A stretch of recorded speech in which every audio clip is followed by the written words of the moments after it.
अस्सलाम वालेकुम। पाकिस्तान टुनाइट के साथ मैं हूं सैयद समर अब्बास। आज अफवाज पाकिस्तान के तर्जुमान मेजर जनरल बाबर इफ्तिखार साहब ने बड़ी अहम प्रेस कॉन्फ्रेंस की, जिसमें उन्होंने मुल्की दिफा और दाखिली सलामती के बारे से उठाए जाने वाले इक़दाम और हासिल होने वाली कामयाबियों का तज़किरा किया। साथ ही उन्होंने मुल्की सियासी सूरत हाल पर भी उनसे सवाल जो पूछे गए तो उन्होंने वाज़े किया कि फ़ौज को सियासत में किसी सूरत भी ना घसीटा जाए, ना ही फ़ौज के मामला से कोई ताल्लुक है, किसी किस्म के बैक चैनल राब्तों का फ़ौज हिस्सा नहीं है। उन्होंने ये भी आज वाज़े किया कि जो फ़ौजी क़यादत के ख़िलाफ़ बयानात PDM के प्लेटफॉर्म से दिए जा रहे हैं उस पर तशवीश तो है, लेकिन फ़ौज अपना काम कर रही है, करती रहेगी। फ़ौज का या फ़ौजी जवानों या अफसरान का मोराल किसी सूरत भी डाउन ना हुआ ना होगा। इसके साथ साथ नाज़रीन, उन्होंने ये भी, जब उनसे पूछा गया कि मौलाना फजलुर रहमान रावलपिंडी की तरफ मार्च करने की बात कर रहे हैं तो क्या करेंगे आप, इस पर उन्होंने अज़राए मज़ाक कहा कि उनका चाय से इस्तकबाल किया जाएगा मौलाना फजलुर रहमान साहब का या PDM की क़यादत का। बहरहाल अब PDM की क़यादत को बड़ा वाज़ेह एक पैगाम मिल चुका है आज अफवाज पाकिस्तान के तर्जुमान की तरफ से भी कि जब आप फ़ौज पर इल्ज़ामात लगाते हैं तो इन इल्ज़ामात इलेक्शन में धांधली के इन इल्ज़ामात के बजाय आपको मुतल्लिका फोरम्स पर जाना चाहिए, वहाँ जाके आप अपना जो है इंसाफ मांगे, जो भी आपको आपके ग्रीवेंसेस हैं। इसके साथ साथ नाज़रीन, बिलावल साहब की माराकंड में रैली भी हो रही है जिसमें मौलाना फजलुर रहमान भी शरीक है। इस पर भी हम आज के प्रोग्राम में बात करेंगे। हमें प्रोग्राम के पहले हिस्से में ज्वाइन किया है एतजाज़ एहसन साहब ने, पाकिस्तान पीपल्स पार्टी के सीनियर रहनुमा हैं। एतजाज़ साहब, बहुत शुक्रिया, आपने प्रोग्राम में अपना कीमती वक्त दिया। सबसे पहले तो बताइएगा, DG ISPR ने आज जो प्रेस कॉन्फ्रेंस की है, जरा मैं आपको सुनाते हूँ उनका हिस्सा, जिसमें वो ये वाजे कर रहे हैं कि जो बयानात फौज के खिलाफ आ रहे हैं, इलेक्शन हो गए, किसी को एतराज़ है तो वो मुतल्लिका फोरम पर जाए, फौज को इस मामले में ना घसीटा जाए। जरा सुन लें आप भी। फौज अपना काम कर रही है, डिस्पाइट दिस जो भी बातचीत की जा रही है वो तशवीश अपनी जगह पे है, लेकिन as I said we will stay the course. जिस नौयत के इल्ज़ामात लगाए जा रहे हैं उनका कोई वजन नहीं है। पाकिस्तान फौज ने अपनी पूरी जिम्मेदारी और दयानतदारी के साथ वो इलेक्शंस कराए। उसके बाद अगर किसी को उसके ऊपर किसी किस्म की कोई शक है, कोई प्रॉब्लम है, तो पाकिस्तान के तमाम इदारे अपना काम कर रहे हैं, उन्हीं को अप्रोच किया जाना चाहिए। उसके लिए ये चीज़ वाकई अच्छी बात नहीं है। फ़ौज हुकूमत का एक ज़ैली इदारा है, फ़ौज को सियासी मामलात में ना आने की ज़रूरत है और ना ही सियासी मामलात में घसीटने की कोशिश करनी चाहिए। एतजाज़ एहसन साहब, आज का जो बयान है पाक फौज जुमान का, क्या कहेंगे इस पर? उन्होंने बड़ा वाज़ेह कर दिया कि फ़ौज को सियासत में मत घसीटा जाए, किसी को इलेक्शन पे एतराज़ है तो मुतल्लिका फोरम पर जाए, हमारा किसी मामले से कोई लेना देना नहीं है। यानी ये मैसेज PDM की क़यादत को बड़ा वाज़ेह तौर पर मिल गया है, जो बार बार फ़ौज की क़यादत को तनकीद का निशाना बना रही थी। नहीं, ये तो सिर्फ PDM की क़यादत को नहीं मिला, ये तो जो अंपायर की उंगली पे इन्हिसार कर रहे थे उनको भी मिला है। और अगर ये ऐसी बात है वाक़तन और फ़ौज का ये अज़म है तो बहुत अच्छा है। इसको वेलकम करना चाहिए कि वो हर चीज़ में से अपने आप को बिल्कुल उससे बाजू छुड़ाना चाहते हैं। जो इंटरफियरेंस पहले कभी होती रही है और होती तो रही है, वो आके मार्शल लॉ भी जर्नैलों ने लगाया। यहाँ तो इंटरफियरेंस नहीं है, हुक्मरानी और आइन को मुअत्तल करके, आइन को बर्खास्त करके, आइन को मनसूख करके 4 मरतबा मार्शल लॉ लगाया जो सारे मुल्क गिर मार्शल लॉ है। तो उसके बाद भी एक वज़ीर आज़म जब कहते हैं कि अंपायर की उंगली उठने वाली है, जब वो अपोजिशन में थे तो वो किसकी इशारा है? और अब तो आप देखें वैसे डी फैक्टो तो सिचुएशन ऐसी हो गई है कि नैन्सी पेलोसी भी लिखती है ख़त, तो जनरल माइली को लिखती है कि भाई आप हुक्म ना मांगना, हुक्म अदूली करना अगर सदर की आएगी की जानिब से कोई ख़त आएगा। यहाँ भी हम लोग ही अंपायर की उंगली उठाने की कोशिश करते हैं।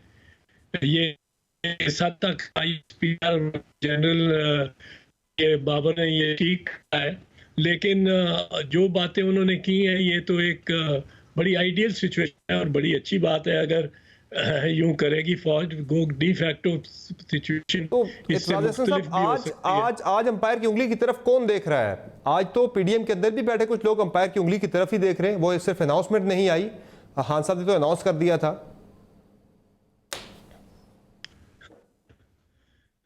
ये बड़ा मुश्किल सिचुएशन। और इसमें जब कहा जाता है कि वो सिलेक्टर्स की पैदावार है, और इस तरह तो सिलेक्टर्स की पैदावार जब 1997 में इलेक्शन हुए थे तो हमारा यही मौक़िफ़ था।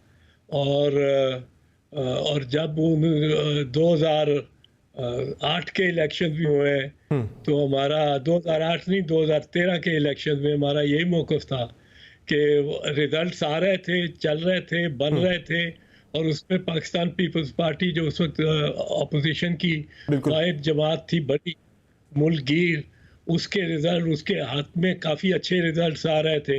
लेकिन मियां नवाज शरीफ ने खड़े होके ऊपर अपने जाती उम्रा के तकरीर की थी कि मुझे 2/3 अक्सरियत चाहिए, मुझे 2/3 अक्सरियत चाहिए। उस वक्त रिजल्ट कंपाइल हो रहे थे और हमारा मौक़िफ़ था कि उसमें ही सारी उस वक्त से रिजल्ट को चेंज किया गया।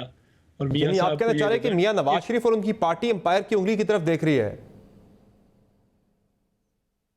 मियां नवाज शरीफ और उनकी पार्टी तो रही है बेनिफिशियरी एम्पायर की उंगली की।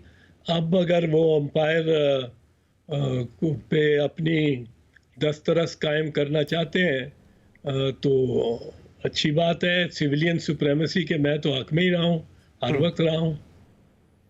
लेकिन सर वो ये क्या माजरा है? एक तरफ वो तनकीद भी करते हैं, साथ आपके बकौल वो अंपायर की उंगली की तरफ भी देख रहे हैं, तो ये कैसी तरीका है? यहाँ तो वो कहते हैं कि हम यहाँ पे सिविलियन सुप्रीमेसी की तरीका है, लेकिन फिर देख उधर ही रहे। ये तो आप उनसे पूछिएगा। आपकी क्या राय है इस पर सर? नहीं, मेरी राय तो ये बड़ी क्लियर है और रही है कि फौज को जो इंटरफियर नहीं करना चाहिए सियासत में। और पहला ऐसा बयान है मेरा ख्याल है पिछले 50 साल से जो दो टोक है और हतवी किस्म के अंदाज में है, और जो जनरल बाबर ने दिया है कि फौज बिल्कुल इंटरफियर नहीं करना चाहती, ना करेगी ना कुछ। ये पहला ही ऐसा बयान है कई दिहाइयों के बाद, बिल्कुल सही, जिससे मैं मुकम्मल तौर पे इत्तफाक करता हूँ फौज के मुकम्मल इस मामले पे।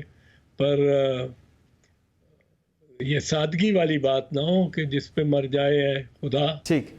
अच्छा सर, आपने एक बयान दिया था हमारे प्रोग्राम पे ही कि शरीफ बरादरान पर एतबार नहीं किया जा सकता। अब पीडीएम के अंदर आप उनके साथ हैं, ज़रा मैं आपको बयान आपका ही सुनवा दूं पहले, फिर आपको इस पे आपकी राय रहती है कि आज भी आपकी राय यही है क्या? ज़रा सुनाएं। मियां साहब ने कभी एतमाद अपनी पार्टी के लीडर्स पे नहीं किया। मियां साहब खुद फैसले करते हैं। मैं तो अपनी पार्टी में भी कहता हूँ कि जरा इन पे करना जरा मुश्किल है। जी सर, आज भी आप अपनी इसी राय पर कायम हैं कि मियां साहब पर या उनकी पार्टी पर एतमाद बिल्कुल नहीं करना चाहिए? चूंकि अभी तो पीडीएम के अंदर पीपल्स पार्टी नून लीग बड़े क्लोज हैं, बिलखुसूस बिलावल साहब, मरियम साहिबा मिलके बड़ा आगे चल रहे हैं, इस तहरीक में बड़े क्लोज नजर आ रहे हैं, बड़ा कोऑर्डिनेशन है उनके दरमियान। देखो समर, मैं आपको एक चीज बताऊं, आपने भी ये जिक्र किया था मेरे साथ जब आपका अभी फोन आया, और मेरा ख्याल था आप ये पूछेंगे बात, क्योंकि आपने जिक्र किया था मुझे जी। और कि आप इतने अरसा क्यों नहीं किसी टीवी पे आए और फोन भी नहीं लेते टेलीविजन वालों का। तो उसकी यही बात थी। वो तो सर तशवीश हमें थी कि आपकी खामोशी जो थी वो आपको खामोश करवाया गया या आप खुद से खामोश हुए, वो तो आपसे जानना था हमने। वो मैं इसीलिए कह रहा हूँ कि यहाँ वो मौका बन गया बात करने का। वही बात मैं ये एक चीज़ तो बताना चाहता हूँ कि चेयरमैन बिलावल नौजवान है लेकिन बड़ा शाइस्ता गुफ्तार और शीरीं कलाम आदमी है। अपने बुजुर्गों के साथ ऐसा नहीं करता, अभी तक तो ऐसा नहीं किया और ना करने का मुझे लगता है उतनों में कोई ख्वाहिश है जिस तरह किसी और बुजुर्ग के साथ हुआ है। तो अंकल्स के साथ वो नहीं ऐसे करने को मेरा ख्याल उनकी रविश। तो फिर क्या बात हुई आपकी उनके साथ? आपकी क्या बात हुई इस मामले पर उनके साथ? बिलावल साहब ने क्या बात की आपके साथ? के साथ कोई बात नहीं हुई। बात हुई, मैं आपको बताता हूँ, दो बातें, दो पहलू बताना चाहूंगा। एक तो अभी जो जिस बात से निकला है, एक तो ये कि मेरे से बात की है दोस्तों ने, कमर कहरा, जमान कहरा ने, चौधरी मंजूर ने, नवीद कमर ने, फिर मुझे पैगाम भेजा है जो मेरे लिए बड़ा मोतबर पैगाम है जेल से, सैयद खुर्शीद अहमद शाह ने, कि आप ज़रा थोड़ा सा हमारे बयानिए के अब खिलाफ चलता है, आपकी बात नहीं बन जाती है तो वो शिकायत भी होती है, तो आप ज़रा। तो मैंने कहा कि मैं भी, और दूसरी बात बड़ी जो अहम बात है मैं आपको बताना चाहता था, वो उसी पे आप ले आए इस कॉन्वर्सेशन को भी। मेरे लिए बड़ा तकलीफ दे होता है कि अब मैं 2014 में तकरीरें करता रहा हूँ। हमारे पोजीशन ये थी कि और मैंने उसमें लीड किया, उनमें तकरीरों में खुर्शीद शाह ने किया, बाकी सब ने किया इंटरव्यूज में, कि जब हम इमरान खान और इसके ताहिरुल कादरी के धरने की और लॉन्ग मार्च की मुखालफत कर रहे थे कि ये आईनी एतबार से भी गलत है, और हम कह रहे थे कि मैंने तो ये कहा कई प्रोग्रामों में, तकरीरों में, कि कनपट्टी पे रख के पिस्तौल वजीर आज़म का आप इस्तीफा नहीं ले सकते। हालांकि हम वजीर आज़म को वजीर आज़म नहीं मानते थे उस दिन तक, बिल्कुल नवाज शरीफ को समझते थे कि इसके लिए सिलेक्टर्स ने ही काम किया है, जो लफ्ज़ अब अच्छा राइज हो गया।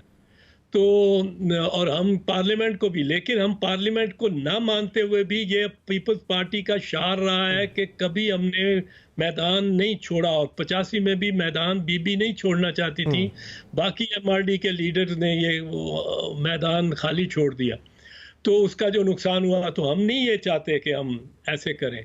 पर अब मुझे बड़ी एम्बैरेसमेंट होती है कि अब मैं ये कहूँ कि मतलब है आपको उसी तरह से इमरान खान की कनपट्टी पे रख के जो इस्तीफा मांगा जा रहा है, फिर आप यानी कि कह रहे हैं कि बिल्कुल वही चीज हो रही है, दोबारा आज रिपीट हो रही है। 2014 की आप मेरी तकरीरें चला रहे हो, जिसमें एक वजीर आजम के खिलाफ एक लॉन्ग मार्च करने वालों की हमने मुखालफत की, क्योंकि हम वजीर आज़म के साथ, जिसको हम लेजिटिमेट नहीं समझते थे, उसके साथ खड़े हो गए कि पार्लियामेंट पे हमला या पार्लियामेंट पे मार्च नहीं की जाती। तो अब मैं ये बात करूं तो आप मुझे वो 2014 के चला देंगे, जिससे मुझे तकलीफ होती है। तो सर आप अपने मौक़िफ़ पर कायम हैं 2014 वाले पे कि वज़ीर आज़म से इस्तीफा नहीं मांगा जाना चाहिए, गलत है ये कनपट्टी पे रख के वही जो जिस तरह बात कर रहे हैं, ये गलत तरीका है, नहीं मांगना चाहिए जो आज पीडीएम मांग रही है? वो मौक़िफ़ हमारा दुरुस्त था मेरे ख्याल में, बिल्कुल। और तो फिर आज पीडीएम का गलत है मौक़िफ़ फिर इस तरह से? पीडीएम भी वही कर रही है ना जो आज। हाँ, ये इसी चीज़ से तो मैं टेलीविज़न पे नहीं आता हूँ, मेरे लिए बड़ी मुश्किल बनती है। पर आप जो मैंने हाल में भी कहा है, मैं उससे भी मुत्तफ़िक हूँ। जो मैंने माजी में कहा है, मैं उससे भी अपने तौर पे मैं तो उसी को दुरुस्त समझता हूँ। जो हाल में भी कहा है उसको भी दुरुस्त समझता हूँ। अब आप सारे मेरे बयान चाहे चला दो, वो आज का आपका सर प्रिंसिपल स्टैंड क्या है? वही 2014 वाला है ना कि वज़ीर आज़म से इस्तीफा मांगना गलत है इस तरह से? 2014 को मैंने ये कहा था। आपने तब कहा था ना, तो आज भी आप कह रहे हैं कि गलत है? तो दुरुस्त ही होगा। अगर मैंने कहा था तो दुरुस्त ही होगा मेरे ख्याल में। नहीं, मैं कह रहा हूं उस वक्त वज़ीर आज़म का इस्तीफा मांगना गलत था आपके मौक़िफ़ के तहत, तो आज भी गलत है ना सर? नहीं, आप सिर्फ मुझे एम्बैरस करने के लिए बार बार कह रहे हैं, ये आप वो चला दें, बेशक चला दें, मुझे तो उससे कोई एम्बैरस करने के लिए, मैं तो आपके प्रिंसिपल मौक़िफ़ की बात कर रहा हूं। आपने खुद बात की, आप उस वक्त कहते थे, आज आपका मौक़िफ़ वही है। तो आज मैं खामोश हूं, उसको वापस तो नहीं लिया मैंने। बिल्कुल सर। खामोश तो इसलिए हूं कि मेरे पार्टी के कुछ दोस्त और मेरे इस बात मेरी से तदाद बयानी हो जाती है ज़रा थोड़ी बहुत, और उससे एम्बैरस होते हैं, और मैं पार्टी के साथ हूँ, और चेयरमैन बिलावल मेरा चेयरमैन है। मैं अब वो उम्र में छोटा होगा, पर वो बात जो करता है, मैं हर बात पे शमशीर बकफ तो नहीं निकलता ना। पार्टी एक खानदान होती है, खानदान में और खानदान में उसमें ज़ाहिर है इख्तिलाफ राय तो होता है, ज़ाहिर है, वो आपकी बात बिल्कुल दुरुस्त है, मैं उससे बिल्कुल इत्तेफाक करता हूँ। कि मौलाना फजल रहमान साहब से आपको क्या लग रहा है, यानी कि आप बात कर रहे हैं कि फिर क्या होगा पीडीएम का मुस्तकबिल? मौलाना साहब हेड कर रहे हैं, उनके स्टेक्स और हैं, PMLN का टारगेट कुछ और है, पीपल्स पार्टी के स्टेक्स डिफरेंट हैं, ये तहरीक कैसे आगे बढ़ेगी? आपको लग रहा है कामयाबी होगी इसमें, प्राइम मिनिस्टर का इस्तीफा आएगा? वो अगर किसी ने एतराज किया है थोड़ा सा और ठंडी करके खाने को कहा है, वो जरदारी, आसिफ जरदारी है, सदर जरदारी, उन्होंने ही मशवरा दिया है और उनके मशवरे पे अभी चल रहे हैं। अब मेरा ख्याल है अगर उनके मशवरे पे चलेंगे तो ज़्यादा आइंदा भी तो ज़्यादा इम्कान कामयाबी है। और पर जैसे मैंने कहा कि बड़े ज़ीरक लोग 3-3 मरतबा वज़ीर आज़म रह चुके हैं, 4-4 मरतबा वज़ीर आला रह चुके हैं, भी उनके साथ हैं, जेल में गो बैठे हैं। और ठीक है, किस कदर वो बयानिए के साथ हैं या नहीं, वो मौक़िफ़ के साथ हैं या नहीं, पर मौक़िफ़ तो वही है, वो भी पार्टी में है, मेरा भी मौक़िफ़ वही होगा जो पार्टी का। सर फाइनली बता दें कि आज अफवाज पाकिस्तान के तर्जुमान ने यह भी कहा है कि अगर मौलाना पिंडी आना चाहते हैं लॉन्ग मार्च लेके तो उन्हें चाय पिलाई जाएगी। तो ये क्या लग रहा है आपको, ये कौन सी चाय, वो टी वॉज फैंटास्टिक वाली ना हो जाए कहीं? नहीं, बड़ा अच्छा आज का तो बयान मुझे मेरा ख्याल है फौज से सबसे काबिल पसंद जो बयान आया है गुज़श्ता 30-40 साल में, वो आज का बयान है। और बस मैं तो समझता हूँ, और चाय भी पिलाने का बड़ा अच्छा उनका, कोई फ्रिक्शन नहीं है, कोई मतलब है इस बारे में उनको कोई मुश्किल नहीं है, कोई उनको तो तकलीफ नहीं है कि वो उनके बारे में कोई मार्च करके आ रहा हो। सर तो वन लाइनर बता दें, पीपल्स पार्टी ये वाली चाय पीने जाएगी मौलाना के साथ लॉन्ग मार्च में? पिंडी जाना चाहिए या फिर उसे? ये तो अब बातें जो है ये तो सेंट्रल एग्जीक्यूटिव कमेटी ही फैसला कर सकती है ना। और मेरी क्या राय है वो ये भी मैं राय वहीं दूंगा सेंट्रल एग्जीक्यूटिव कमेटी में, क्योंकि एक नया इशू चल पड़ा है ना। एक राय दे दें सर, एक राय दे दें सर, जाते जाते एक राय दे दें सर। जी। मेरा ख्याल है कि पीपल्स पार्टी अगलब ये है, आसिफ अली जरदारी साहब की बात, सदर जरदारी साहब की मशवरे से चलेगी इस मामले में, और वो शायद मुख्तलिफ हो इस इन अज़ाइम से, शायद, मुझे नहीं मालूम, पर शायद मुख्तलिफ हो। सर फाइनली ये बता दें सर कि क्या मियां नवाज शरीफ को पाकिस्तान आकर लॉन्ग मार्च का हिस्सा बनना चाहिए, उसमें शामिल होना चाहिए? अगर वो आएंगे तो बड़ी अच्छी बात है, वो तो बहुत अच्छी बात है, पर उनको कोई मजबूर तो नहीं कर सकता। वैसे आपकी राय क्या है, आना चाहिए नहीं आना चाहिए उसूली तौर पर? नहीं, मुझे राय देने का हक कोई नहीं है उनको, उनकी अपनी जमात है, वो अपनी जमात से राय लेंगे। नहीं वो आप तो सर एक्सपीरियंस आपका ना, आपने लॉन्ग मार्च पहले हेड किया, बड़ा आपने कामयाब लॉन्ग मार्च आपने उसकी क़यादत कर चुके हैं। मैं इसलिए पूछ रहा हूँ कि क्या उसमें मियां नवाज शरीफ को भी आना चाहिए? रेसिपी पूछ रहा हूँ उसकी कामयाबी की। कामयाबी की रेसिपी तो खैर यही है किसी भी तहरीक की कि लीडर मुल्क में मौजूद हो। ठीक है, यानी मियां साहब को आना चाहिए। इनको वापस आना पड़ता है, कायदे आज़म को भी वापस आना पड़ता है, गांधी को भी वापस आना पड़ता है। यानी मियां नवाज शरीफ को वापस आना पड़ेगा तहरीक की कामयाबी के लिए? तहरीक की कामयाबी के लिए जरा जरूरी तो है, पर ये वो फैसला करेंगे, मैं उनकी तरफ से फैसला तो नहीं। ठीक है सर, बहुत शुक्रिया एतजाज एहसन साहब, आपने अपना कीमती वक्त दिया प्रोग्राम में। नाजरीन, आपने तफसीली गुफ्तगू मुलाहिज़ा की। आप बढ़ते हैं अपने दीगर मेहमानों की तरफ। हमें ज्वाइन किया है जनरल डायर एजाज जवान साहब ने, तजज़ियाकार है, हमें प्रोग्राम में ज्वाइन कर रही है उस्मा बुखारी साहब, पाकिस्तान मुस्लिम लीग नवाज़ की रहनुमा है, और सदाकत अली अब्बासी साहब पाकिस्तान तहरीक इंसाफ के रुकन कौमी असम्बली हमें प्रोग्राम में ज्वाइन कर रहे हैं। जनरल साहब, पहले आपकी तरफ आता हूँ। ये जो आज DG ISPR की तरफ से बड़ी चीज़ों पर वजाहत आ गई, एक तो जो फौज मुखालिफ बयानात आ रहे हैं उस पर भी उन्होंने कहा कि हमें कुछ ज़्यादा परवाह नहीं है इस चीज़ की, हम अपना काम करते हैं, कर रहे हैं और करते रहेंगे। लेकिन जो पिंडी की तरफ लॉन्ग मार्च की बातें हो रही थी, जो थ्रेट एक हम सुन रहे थे मौलाना की तरफ से, आज शायद उसमें से भी आवाज़ निकल गई है मेरे ख्याल से, जो उन्होंने जवाब दिया कि वो आए तो उन्हें चाय पिलाएंगे। ज़रा सुन भी लें, आप भी नाज़रीन को भी सुनाते हैं कि वो क्या बयान था, ज़रा सुनाए जी। वजह नज़र नहीं आती पिंडी आने की, और अगर इफ़ एट ऑल वो आना चाहते हैं तो हम इंशाल्लाह उनको चाय पानी पिलाएंगे, अच्छा उनको लुक आफ्टर करेंगे, इससे ज़्यादा मैं क्या कह सकता हूँ।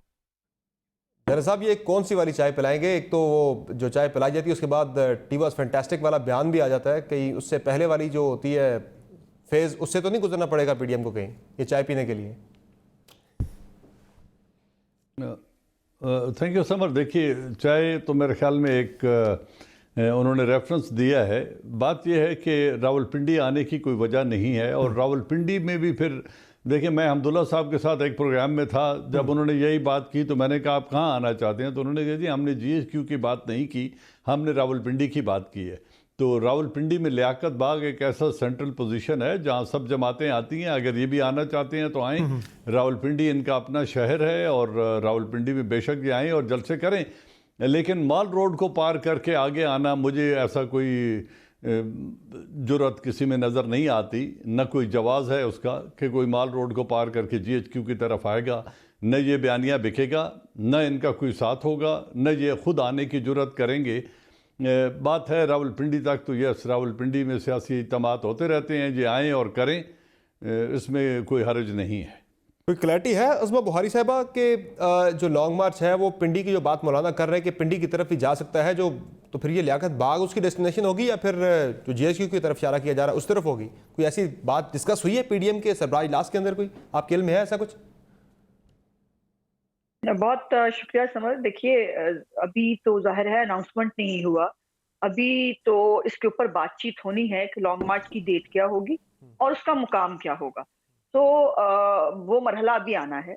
लेकिन मुझे बड़ा अच्छा लगा आज जो DGI-SPR ने एक हमें चाय की ऑफर की कि अगर हम आएंगे तो चाय की ऑफर करेंगे। लेकिन यहाँ बैठ के जनरल साहब जो है जुर्रत और फलाना और इसकी बात कर रहे हैं, ये ना कीजिए।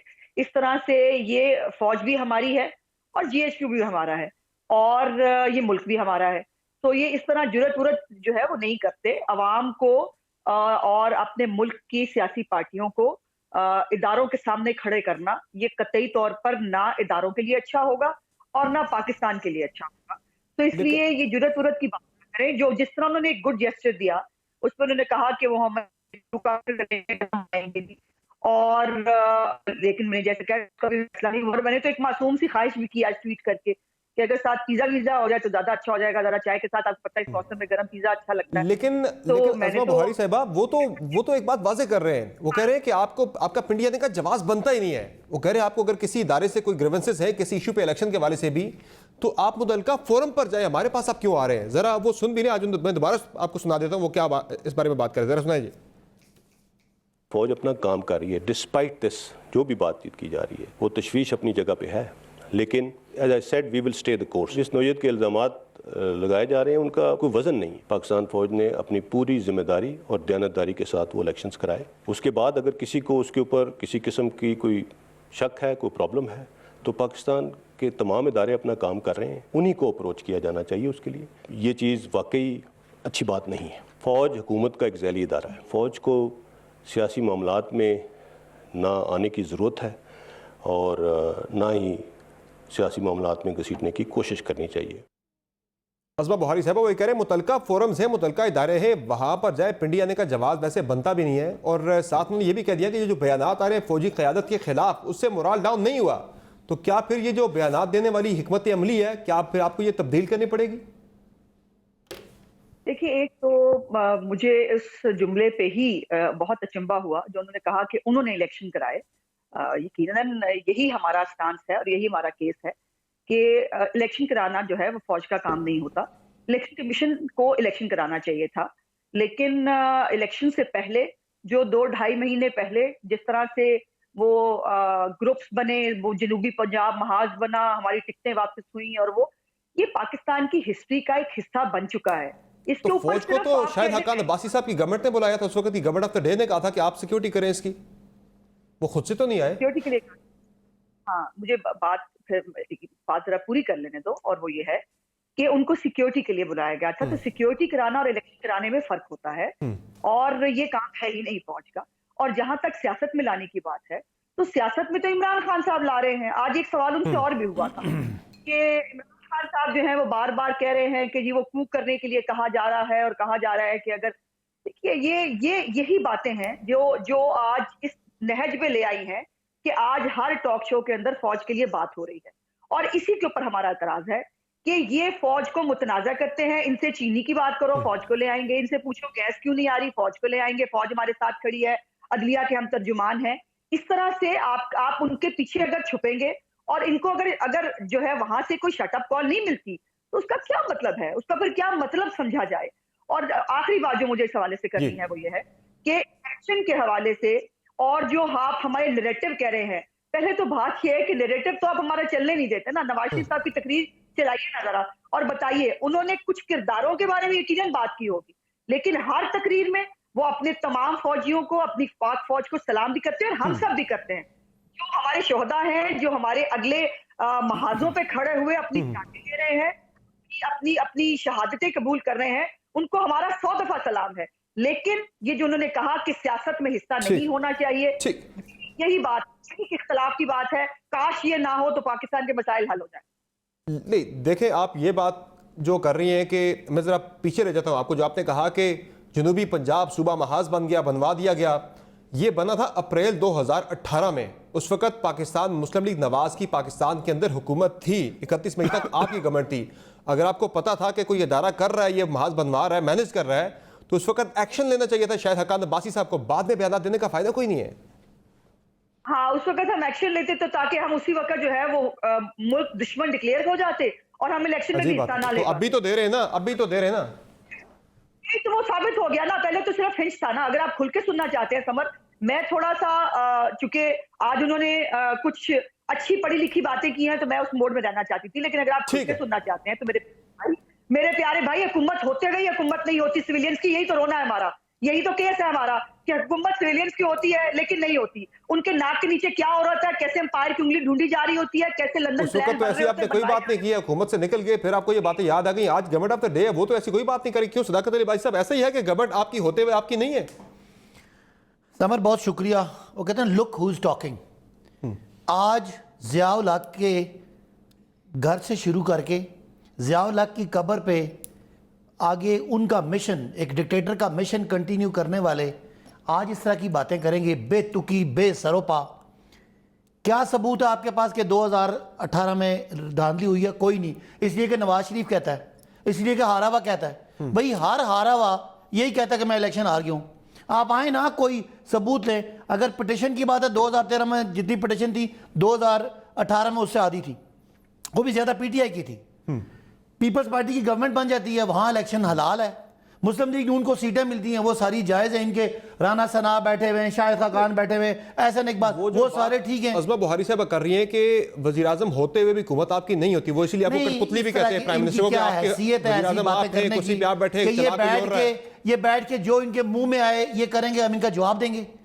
देखें, बात ये है, अगर किसी के पास कोई, वो कहते हैं हमारे साथ हुआ, अभी हो रहा है, वो कह रहे सिविलियन बालादस्ती की तहरीक, इसीलिए वो कह रहे समर इलेक्शन होता है, जो जीता है वो अपना एंजॉय करता है, जो हारता है अगर उसको शक होता है वो किसी फोरम पे जाता है। इन्होंने कहा कि पाबंदियां हैं मीडिया पे।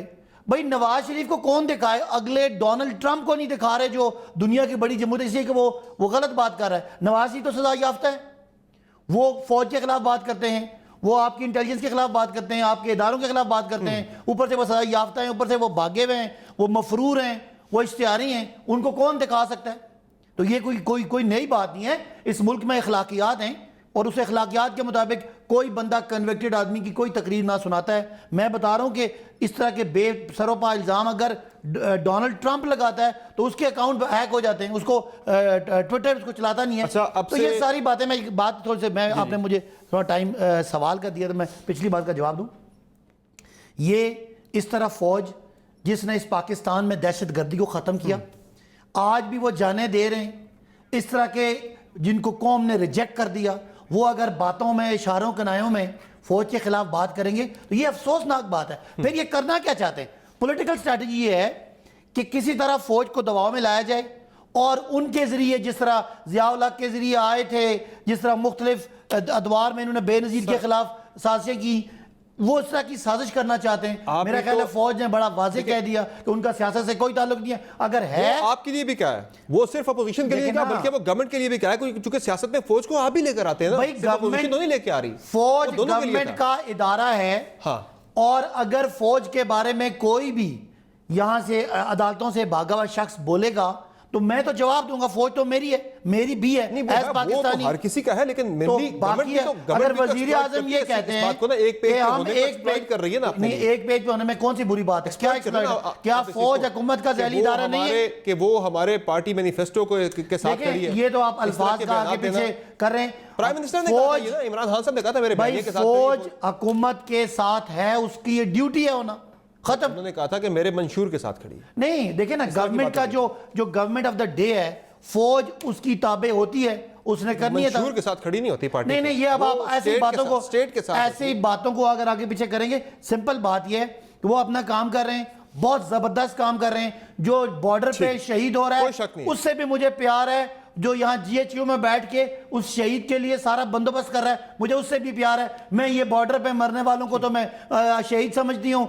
और जो पीछे बैठे हुए हैं, जो सारी प्लानिंग कर रहे हैं, जो ठीक है। दुश्मन की सारी हरकतों को नोट कर रहे हैं। एक फौजी जो है गोली चलाने वाला खाली उस महाज पे नहीं लड़ा ठीक होता, है, मैं जरा पूरी इजाज़ फौज साहब का लड़ी मौके होती पे ले लूं है। ये जरा। कहना ही एक बदनीति है कि आप ठीक है। फौज के रैंक एंड फाइल में और ठीक है। फौज लीडरशिप में इजाज़ आपको साहब- इख्तिलाफात पैदा करना चाहते हैं। इजाज़ साहब, आज डीजी आईएसपीआर ने बड़ा वाजे कर दिया कि फौज को सियासत में मत लाएं।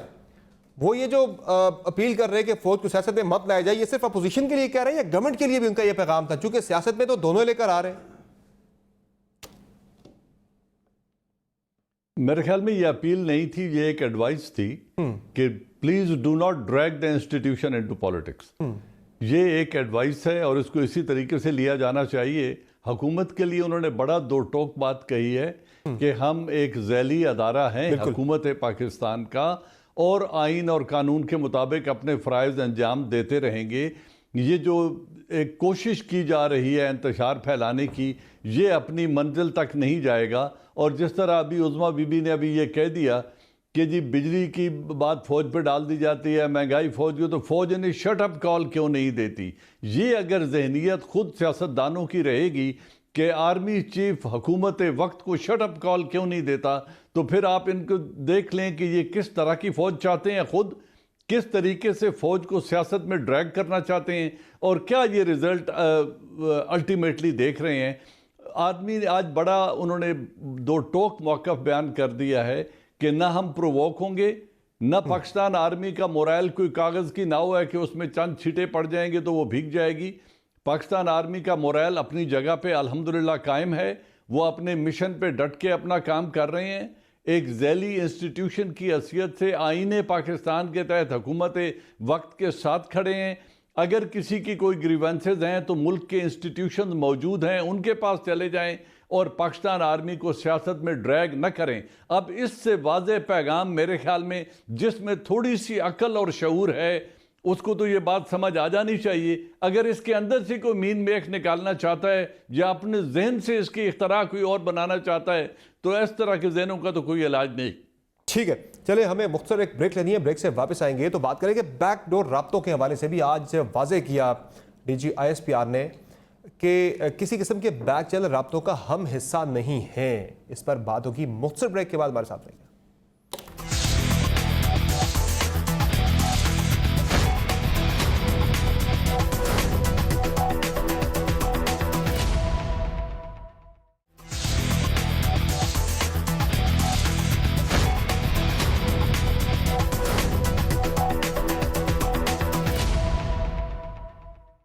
वेलकम बैक द शो नाज़रीन। अब बात करते हैं बैक चैनल राब्तों के हवाले से कि बैक चैनल राब्ते तो जरदारी साहब ने टाइम मांगा था 1 महीने का पीडीएम की क़यादत से कि जनवरी के दौरान लॉन्ग मार्च ना किया जाए। इस दौरान राब्ते करेंगे, कोई मुफाहमत का रास्ता निकालेंगे कि बेहतर डील निकल आए पीडीएम के लिए।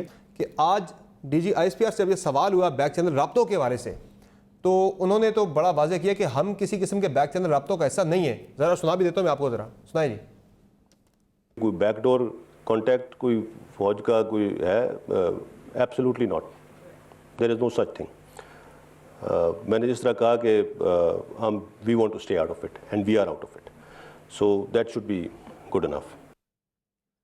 तो फिर राब्ते किससे हो रहे हैं? फिर पीपल्स पार्टी किससे राब्ते कर रही है? फौज कह रही है हमसे राब्ते नहीं हो रहे, गवर्नमेंट कह रही है हमारे साथ किसी किस्म का राब्ता नहीं, हमने मुज़ाकरात करने। तो फिर ये राब्ते कहाँ हो रहे हैं, किससे हो रहे हैं? पीपल्स पार्टी किससे कर रही है?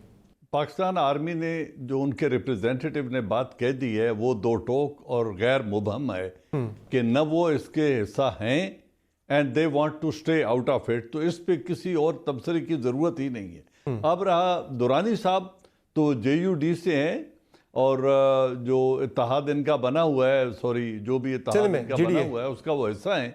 और अगर सियासतदान एक दूसरे से रब्ता करते हैं GDA के, अगर सियासतदान एक दूसरे से रब्ता करते हैं तो सियासत है, भले एक पार्टी दूसरे से बात करे, दूसरी तीसरी से बात करे, उस पर ना आर्मी को कोई एतराज़ है, ना मुझे एज ए इंडिविजुअल किसी पार्टी पे कोई एतराज़ है।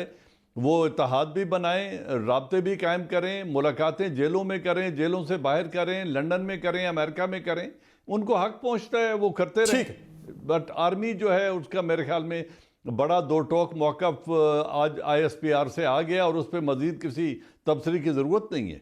ठीक, असमा बुखारी साहब, ये बैक चैनल राब्तों के वाले से वजाहत तो आ गई है, नहीं हो रहे, लेकिन ये जो 1 माह का जनवरी का टाइम था, हमारी इत्तलात के मुताबिक तो कंफर्म बात है कि जरदारी साहब ने कहा था कि मैं टाइम दें, हम कोई बातचीत करेंगे। तो फिर किससे राब्ते हो रही है? ये जनवरी का जो टाइम बाय किया गया था पीपल्स पार्टी की तरफ से, को बताया आपको पीपल्स पार्टी ने? देखिए, पहले तो आप अपनी तस्वीर फरमा लीजिए।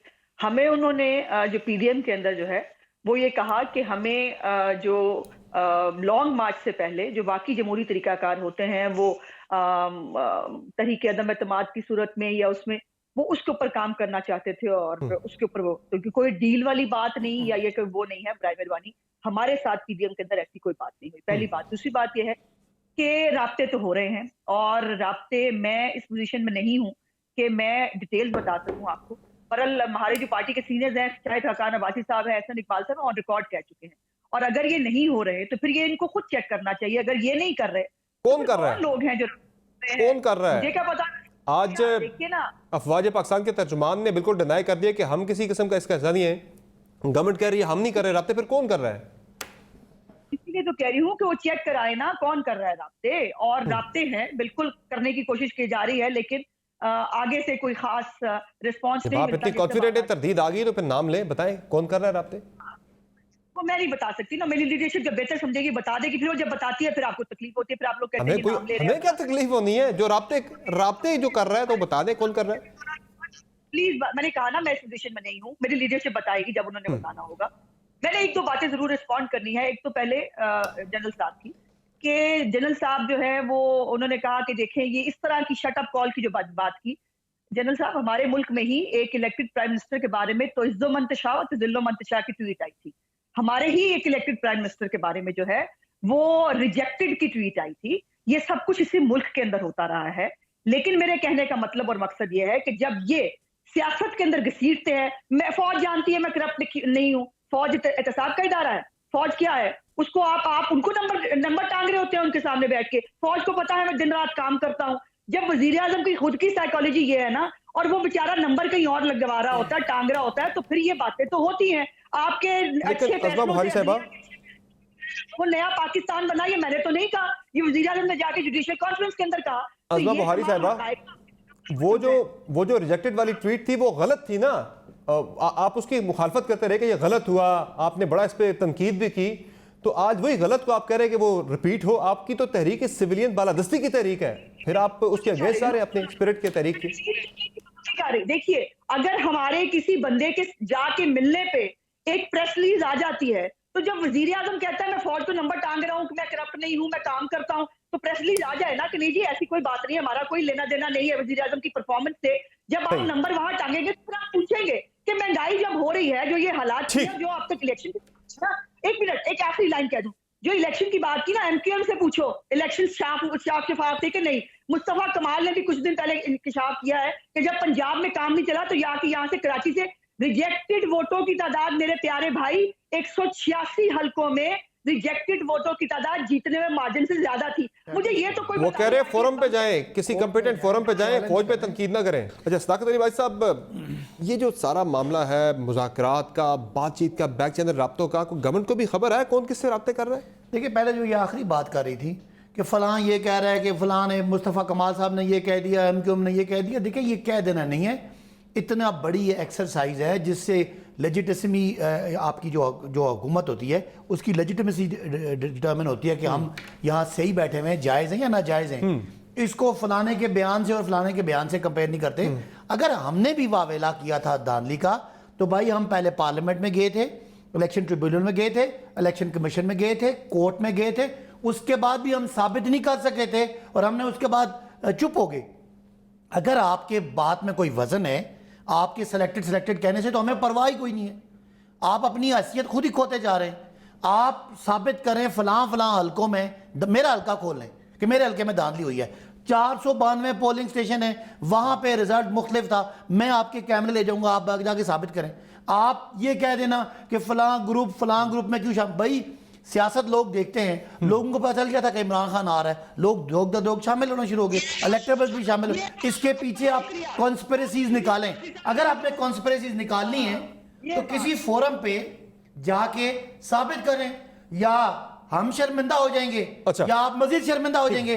अभी तो ये कोई बात ही नहीं है। राब्तों वाला बता, अब राब्तों वाली बात गवर्नमेंट को है खबर। देखें राब्तों वाली बात ये है, साहब बड़े कॉन्फिडेंस से करिए, राब्ते हो रहे हैं। अलेजेडली 2 पार्टियों में हो रहे हैं। हाँ, एक पार्टी ने तो कह दिया हमसे कोई राब्ता नहीं हो रहा। अब यही दावे कर रहे हैं कि हमें मोहब्बतनामे के कोई पैगाम आ रहे हैं। जो भेजने वाले हैं वो कहते हैं हमने तो नहीं भेजा। अब ये हो सकता है खुद ही एक दूसरे को राब्ते कर रहे हैं। हुकूमत ने भेज दिया हो कोई। देखें हुकूमत इनको राब्ता करेगी, हम इनको मुज़ाकरात की दावत देते हैं, आए। इस वक्त सेनेट का इलेक्शन है और रेट लगना शुरू हो गए हैं। मैं एमएनए हूं, मैं आपको बता सकता हूं कि लोग ऑफरें देना शुरू हो गए हैं। अच्छा, और कितनी ऑफर आई आपको? लोग, आपको कितनी ऑफर आई है? मैं करके फंसना नहीं चाह रहा, लेकिन आज रेट लगना शुरू हो गए हैं। ये नवाज शरीफ के 5 साल, जरदारी साहब के 5 साल, माजी में हमेशा सेनेटर आपको भी ऑफर लग चुकी है। अब आप मुझे फंसाई नहीं, आपने कहा था मैं कह रहा हूं कि मैं इस वक्त पार्लियामेंटेरियन हूं। सुनी सुनाई बात है या आपको लगी डायरेक्टली ऑफर? मेरे सारे पार्लियामेंटेरियन से राब्ते हैं। हाँ। इस वक्त रेट लगना शुरू हो गए। मैं बिल्कुल उस गुनाह का हिस्सा नहीं बनना चाहता। अगर नवाज शरीफ साहब हैंडल नहीं कर सके, जरदारी साहब नहीं कर सके, खुदारा आए ओपन। किस जमात के बंदे ने ऑफर दी है? कोई इंडिपेंडेंट लोग हैं? कौन लोग हैं जो ऑफर दे रहे हैं? इससे ज्यादा नहीं बोल सकता कि मुझे ऑफर आई है कि नहीं आई। मुझे कोई ऑफर नहीं लगाएगा, उनको पता है कि ये पक्का पीटीआई का। लेकिन ये इस वक्त दुकानदारी लगना शुरू हो गई है। और आज जो आदमी इस सेनेट के इलेक्शन को खुफिया रखना चाहता है, या वो खरीदार है या वो फरोख्तकार है, या वो खरीदना चाहता है। हम कौन है?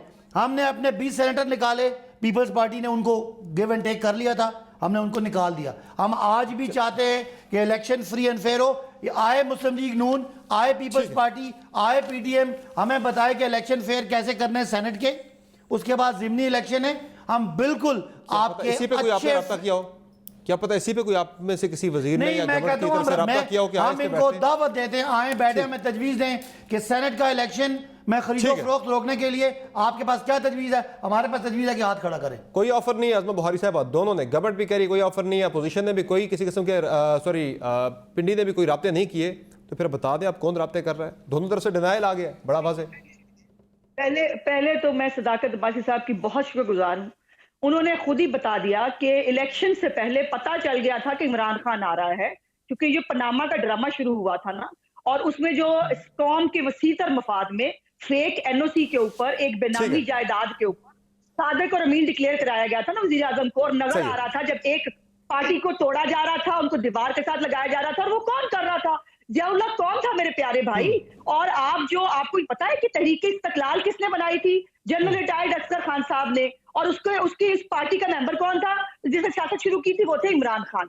तो आप अपनी ना जरा थोड़ी सी बैकग्राउंड अपनी तारीफ सेनेट के ऊपर मैंने एक बात करनी है। राब्ते इनके सिर्फ नहीं हो रहे, राब्ते तो इनके अपने एमएनए एमपीएस हमसे अगली टिकट मांग रहे हैं। समर, क्या बात करते हो?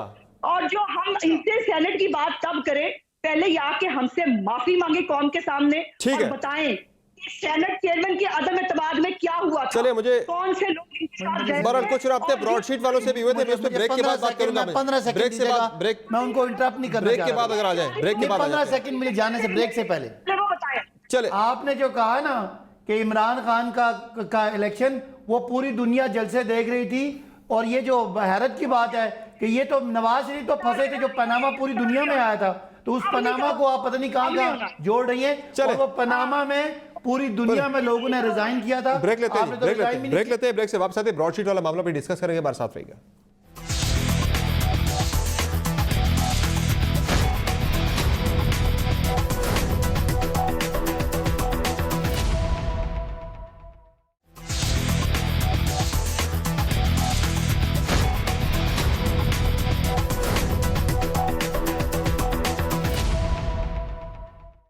वेलकम बैक टू नाज़रीन। पीडीएम की तहरीक तो चल रही है, मालाकंड में आज भी रैली थी, लेकिन हुकूमत की तरफ से जो काउंटर स्ट्रैटेजी है वो भी बड़ी ज़बरदस्त इसमें उन्होंने बनाई है कि अब जो ब्रॉडशीट वाला मामला है उसको हुकूमत ज़बरदस्त तरीके से टेकअप करने जा रही है और बड़ा ज़बरदस्त तरीके से उनका प्लान है कि मिलान करना है, पीएमएलएन को इसमें ज़रा बैकफुट पर डालना है। आज प्राइम मिनिस्टर ने स्पोक्स पर्सन को हिदायत की गई कि सारे फैक्ट्स जो हैं वो निकाल कर सामने लाएं और एक्सपोज करें पीएमएलएन को। जनरल साहब, ये चीज़ कितना नुकसान पहुँचाएगी पीडीएम को भी और बिलखुसूस मुस्लिम लीग नून को भी?